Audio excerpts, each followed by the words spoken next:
আসসালামু আলাইকুম ওয়া রাহমাতুল্লাহি ওয়া বারাকাতুহু। প্রিয় ভিউয়ার্স এবং আমার প্রিয় শিক্ষার্থী, আজকের ক্লাসটি হচ্ছে এটি কম্পোজিশন ইয়োর ফেভারাইট হবি, তোমার প্রিয় শখ। আমরা এই কম্পোজিশনটি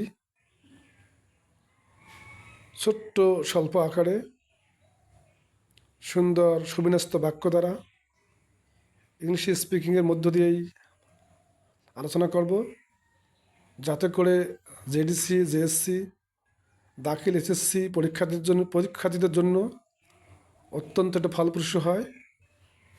চলুন আমরা সেই ক্লাসটির দিকে চলে যাচ্ছি। হবি, হবি মানে শখ।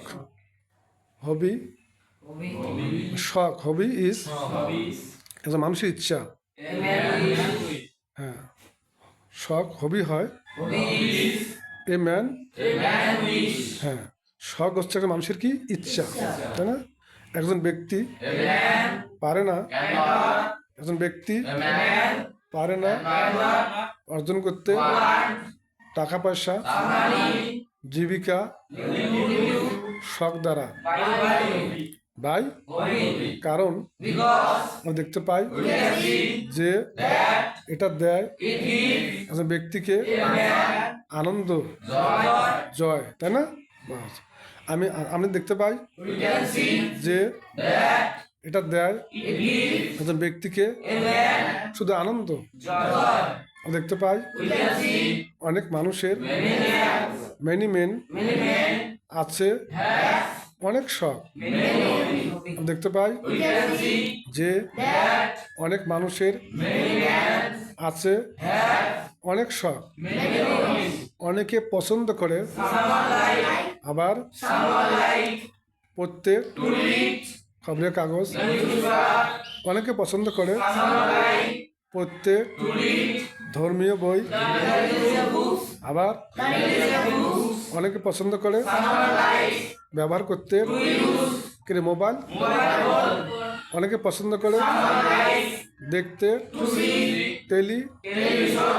অনেকে পছন্দ করে খেলতে বিভিন্ন প্রকার খেলা, মেনি কাইন্ড অফ গেমস।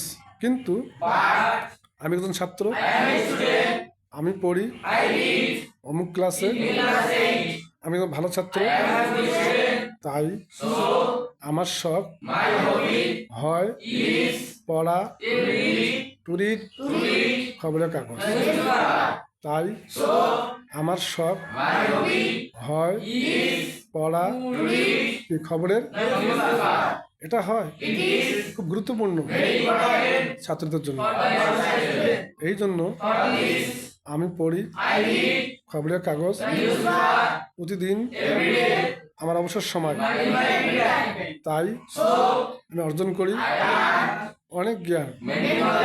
প্রতিদিন পড়ে খবরের কাগজ এটা সাহায্য করে আমাকে অর্জন করতে ভালো ফলাফল পরীক্ষায়। তাই আমি মনে করি যে খবরের কাগজ হয় খুব গুরুত্বপূর্ণ সবার জন্য, ফরাজ আমাদের জন্য, তাই না? এ কারণেই আমি পড়ি খবরের কাগজ আর অবসর সময়। এটা আমার শখ, এটা আমার